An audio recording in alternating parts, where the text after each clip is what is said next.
ኧረ ዩቲዩበሮቻችን ሁሌ አንድ አይነት ሙድ ማራመድ ሼማ የሆነባችሁ ምን አለ በሌላ ሙድ ቀየር ብላችሁ በሌላ ስታይል ከች ብትሉልንና ደስተኛ ሆነን ሙድ ብንይዝባችሁ ምን አለበት? በአንድ አይነት ሙድ እየመጣችሁ እኮ ሙዳችንን ከነጣችሁት እንዴ! እኛ ከማን ጋር እንሳቅ? እኛ ከማን ጋር እንዘን? ምክንያቱም ሁላችሁም አንድ አይነት ሀዘን፣ ሁላችሁም አንድ አይነት ደስታ እንለው መቼም በሁላችሁም ቤት ደስታ የለም። በሁላችሁም ቤት ሀዘን፣ በሁላችሁም ቤት ሮሮ፣ በሁላችሁም ቤት ተቀማው፣ ተነጠቅኩ፣ ያላንተ ያላንቺ ያላችሁ እናትዬ አንድ አይነት ሙድ ይዛችሁብን መጣችሁና ናላችንን በጥበጥ የእናንተን ናላ በጥብጣችሁ የኛን በጥበጥ። ኧረ ሼም የሚሆንባችሁ ኢትዮጵያውያኖች እንዴ! ዩቲዩበሮች ፋራዎች ናችሁ እንዴ? ኧረ ሰልጥኑ። ሰገጤ ብቻ ነው እንዴ ዩቲዩቡን የተቆጣጠረው? እንዴት ነው? ድራማም እኮ አይነት አለው። ምን የሁሉንም አይነት ድራማ የከሌን አይነት ድራማ ልስራ ብራችሁ እኮ አንተ የእሱን አይነት ድራማ ይዘህ መምጣት የለብም ወይ አንቺ። ድራማችሁን ቀየር አድርጉትና በሌላ ድራማ ነውልን እንዴ! ሁሉም አንድ አይነት።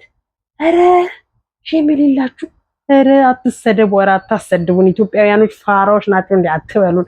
የኢትዮጵያውያን ዩቲዩበሮች ፋራዎች ናቸው እንዴ አትበሉን። እከሌ ጋር ብንሄድ የእሱም አንድ አይነት፣ እከሊት ጋር ብንሄድ የእሷም አንድ አይነት፣ እከሌ ጋር የእሱ ለቅሶ እሷ ማስለቀስ አንድ አይነት እንዴ!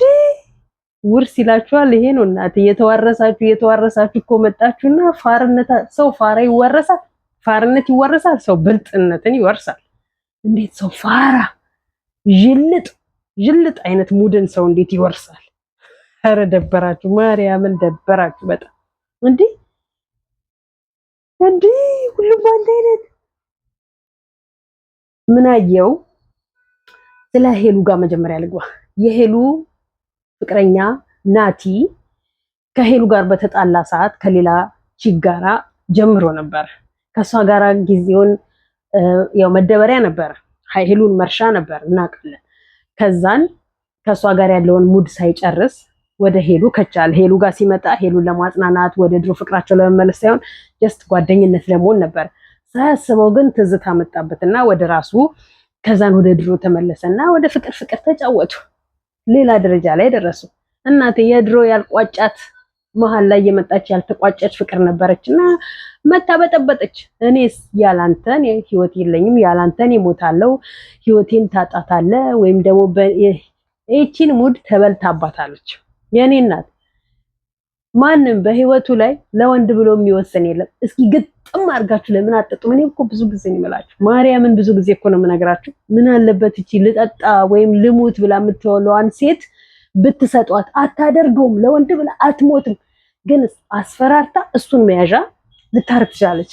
በረኪና እኮ እንዲህ እኮ ቁጭ አድርገው እኮ የሚሸውዱን ጉደኞች እኮ ዩቲዩበሮቻችን ናቸው። እናንተ በረኪና እንዲህ ቁጭ ያደርጉና ከዛ ገመድ ያንጠለጠልና እንዲህ ቦታ ይኛለውኝና እንዳደውሉልኝ እንዳፈልጉልኝ ይላል። ገመዱን እንኳን ጠልጥሎ ነው። ከዛ ልክ እሱ ገና ገመዱን እያሰረ እያለ ከች ይሉበታል። እንዴት አደርጋለሁ ሲሉ በቃ ይልቀቁኝ፣ ያዙ ይልቀቁኝ። አያደርጉትም እኮ ውሸታቸውን እኮ ነው። እንደው ሰው ፋራ ይሆናል፣ እንደው ሰው ጅልጥ ይሆናል። ኧረ እባካችሁን ሰልጥኑ፣ ኧረ እባካችሁን ራሳችሁ ተመለሱ። ኧረ አታሰድቡን ኢትዮጵያውያንን፣ ኧረ አታሰድቡን ዩቲዩበሮቻችን። ስንት ጨዋጨዋ ጥሩ ምርጥ የሚሰሩ ዩቲዩበሮች አሉ። ኧረ አታሰድቧቸው እንዴ! ሰው እንዴት እንዲህ አይነት ቀፋፊ ስራን ይወርሳል? ጥሩ ስራን ነው ሰው የሚወርሰው፣ ጥሩ ነገርን ነው ሰው የሚመኘው። ሰው መጥፎ ነገርን ይመኛል? እንደው የሄሉን ጨረስን ብለን እስቲ ቆይ እንትና ጋር ደግሞ ሹክ ልበላልኩኝና ገባሁኝ ወደ እና አላዛር ቤት። እና አላዛር ቤት ስገባ አላዛር ሆይሻ ቤቱን በሷ ስም በሚስቱ ስም ለማዞር ሽር ጉድ ሽር ብትን እያለ እንግዲህ እናት የልጇ ነገር አሳስቧት እንግዲህ የራሷ ቤት ተገዝቶላታል። እስቲ ምን አገባት? ባልና ሚስት ማለት አንድ አካል አንድ አምሳል ናቸው አይደል? በሷ ስም ቤቱን ቢያደርገው ምን አገባት? ልክ እዛ ጋር እናትና ልጅ ቁጭ ብለው እየተፈራረሙ እያለ እና ሊፈርምና ስሙን ሊያዞር በሚያስብበት ሰዓት አጀሪት ከኋላ መጣችና ቆማ ታዳምጣለች፣ እንደተለመደው ማለት ነው። ማን ትንሱ ቆማ ስታዳምጥ እናት ይሻ ምን ትላለች? እናት በፍጹም በሷ ስምም አይሆንም በኔ ስም ነው። ሚስት አይደለሽ እናት ነሽ። የእናት ድርሻ ተሰጥቶሻል፣ ቤት ተገዝቶልሻል። እውነትም ለልጆችሽ ልታወርሺው ነው አላለቻትም ትንሱ? እውነቷን እንዴ! ልጅ በራሱ በሚስቱ ነገር ልጅ ይኖረዋል። በልጁ ስም የሚሆን ምንም ነገር መኖር አይችልም ማለት ነው። ኧረ እናት አንዳንዴም ረጋ በይ። እኔ ትላንት እንሱ ላይ ወርጄባታለሁ። ዛሬ እናት አንቺ ላይ ነው የምወርድብሽ። እናት ምን ሆነሽ ነው? በሰላም ነው ሁሉ ነገር? ምን ነው የልጄ ነገር በእኔ ካልሆነ ብለሻልሽ። ልጅሽን እኮ አለቀ ዳርሽው። በባሌም ሆነ በቦሌ ዳርሽው። እንዴት ልጅሽን የዳርሽውን ልጅሽን ሚስቱ የሆነችን ሴት እንዴት በሚስቱ ስም ማድረግ የሚፈልገውን ነገር በፍጹም በሷ ስም አይሆንም። ውጭ ከህይወታቸው አለቀ። ከዳርሽ ከኳልሽ አለቀ። ቤት የለሽም፣ ኑሮ የለሽም። አንቺ አሁን ቤት በባልሽ ስም ነው ወይስ በአንቺ ስም ነው ወይንስ በባልሽ እናት ስም ነው? አልገባንም። ይሄ ጥያቄ ለአንቺ ሴትዮ ነው። አንዳንዴም ትልቅ ጭንቅላት እድሜ ብቻ ሳይሆን ጭንቅላት ትልቅ መሆን አለበት። አሪፍ አትሆኝብን አጉል አጉል ማለት ነው እንዴ። በቃ ልቀቂላት እንዴ። ልጁን እኮ ሙጥኝ አልሽበት። እንደመቼም ልጅሽ ነው፣ ይቅርታ ልጅሽ ነው። ምንም ልትዩ ምንም ልታደርጊው ትችያለሽ። በዚህን ያህል ደረጃ ግን ሄደሽ ቤትክ በእኔ ስም ነው መሆን ያለበት። ቤቱ እንዴ እኔ ፈትፍቼ እኔ ካላጎረስኩ ካልሽኩ በልጅነቱ አጎረሹ። በቃ አሁን ግን ልታጎርሹ አትችይም። ሚስቱ ናት የምታጎርሰው። የኔ እናት በቃሽ፣ ውጪ። የእነሱን ጨረስኩኝና እስቲ ደግሞ ዞር ዞር ልበል አልኩኝና ማን ቤት ገባሁኝ?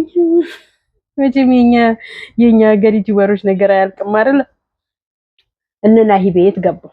እነ ናሂ ቤት ደግሞ ስገባ ናሂ እንደተለመደው ከጸበል ወጥቶ እናቱ ቤት ገብቷል። ተመስገን ነው። ይሁን ደስ ይላል። እናቱ ቤት መግባቱ ደስ ይላል። እናቱ ቤት ግን ገብቶ ያቺ መርዝ ትቀራለች ትሄዳለች ነው። እናቴ ካሜራማኖቻችሁ ደንበኛ አጉሊ መነጥሮች ናቸው። ካሜራማኖቻችሁን ካልቀየራችሁ በስተቀረ ካሜራማኖቻችሁ ህይወታችሁን ይበጠብጡታል። ስለዚህ ካሜራማኖቻችሁን አርቁ እባካችሁ፣ ወደ ራሳችሁ ተመለሱ አልኩኝና ከነሱ ቤት ወጣ አልኩኝና ወደ ፈረደባቸው ወደ ሃይሚ ቤት ጎራ አልኩኝ። እና ሃይሚ ቤት ጎራ ስል ደግሞ እናቴ ዘሩ ቀለጠው ነው። የሃይሚ ነገር እንዲግልብጥ ብሎ እኮ መከራችንን አበላችሁ። ሃይሚ ኧረ ተይ ሃይሚ፣ ይሄ ልጅ ያመረረ ጊዜ ከሄዳት መልሹም። ተይ ሃይሚ እንዳይቆጭሽ በኋላ። ብቻውን ሲመጣ አልፈልግህም ይደልኝ፣ ሴት ይዞ ሲመጣ መከራ። ልጁን እኮ መከራ አበላሹ።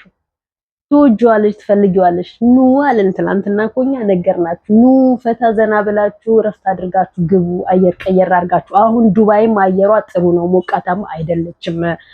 ለእናንተ ትመቻለች። መታችሁ ፈታ ዘና ብላችሁ ትሄዳላችሁ። ያው ግን ዋና ግን አለ፣ ያው ቢቀዘቅዝም ይኖራል ዋና። ቢሆንም ግን እንደ ሞቃቱ ጊዜ ዋና ላይሆንላችሁ ይችላል። ኑና ተዝናንታችሁ ሂዱ አለ። እናንተ ግን እናቴ ዛሬ ስትይ ነገ ፕራንክ ነው ስትበይ፣ በፍጹም ፕራንክ አለ የሚያሰብከውን ነው። እሺ ያሰብኩት ይሄ ነው ልሂድ ብሎ ቢልሽ በፍጹም ቃቃኔ ያስከው ጨዋታኔ ያስከው። እኛ እሺ ከማናችሁ ጋር ነው? እንደው በየቤቱ ባንኳኳንበት ቦታ ሁሉ አንድ አይነት ድራማ ከሆናችሁ ግራ አጋባችሁ። ኧረ ተው፣ እኛ የምንስራ እኛ የምንኖር። ኧረ ተው፣ ለእኛም አስቡልን። እኛንም ወይ ላይክ፣ ሼር፣ ሰብስክራይብ ያደርጋችሁ አበረታቱ ነው። እኛ ለእናንተ እንደምንቆም ምን አለ እናንተም ለእኛ ብትቆሙልን። አለቀ። እና አንድ አይነት አካሄድ አትሂዱ። ኧረ እባካችሁን ሀሳባችሁን ቀየር አድርጉ። ላንተ ብዬ መድኃኒት ካንተ ጋራ ካልኖርኩ ምናምን ላቲ እናቴ ልጥፍ ጥፍ አለና እናቴ መውጫ ይቀዳዳ። ሄሉ መቼም ፈርዶብሻል። ሄሉ ማን ይሆን ቋሚ ፍቅረኛሽ? ማን ይሆን ቋሚ ባልሽ? ማን ይሆን እንደው ቋሚ ሆኖ ካንቺ ጋር የሚቆይ? ፈረደብሽ። አይ እናቴ ፈረደባት። እናት አንቺን ስታለቅሽ ባየሽ ቁጥር ስታለቅስ ታየኝ። ወይኔ ውበት ሲለካ በእኛ ሀገሮች ልጆች ነው ለካ አለ። ውበት ምን ዋጋ አለው? ከጸባይ ጋር ሲሆን ነው ውበት። ከመልክ ጋር ከልብ ንጽህና ጋር ሲሆን ነው ምን ዋጋ አለው? የላይ ውበትማ አለፍንበት። ያለ ሂውማን ሄር፣ ያለ ሜካፕ፣ ያለ መኳኳል፣ ያለ ዱቄት አለፍንበት። ያዝ ነው አመለጠን። እና አሁን እናንተ መቼ ነው የምትሻሻሉት? መቼ ነው የምትቀየሩት? ሁሌ አንድ አይነት ሆናችሁብን እኮ ግራ ሆናችሁብን። አረ ለወጥ በሉልን በእናታችሁ። አረ ቀየር በሉ፣ በሌላ ስታይል በሌላ ሙድ ከች በሉልን እንዴ። ሼም የለምና እናንተ ጋር ሼም ቀረ። መከራችን ያበላችሁን እኮ። ለማንኛውም ይመቻችሁ ይመቻችሁ። እናቴ ነጩት ብሉት። እናንተ ናችሁ ያወቃችሁበት። ብሉ፣ ይመቻችሁ።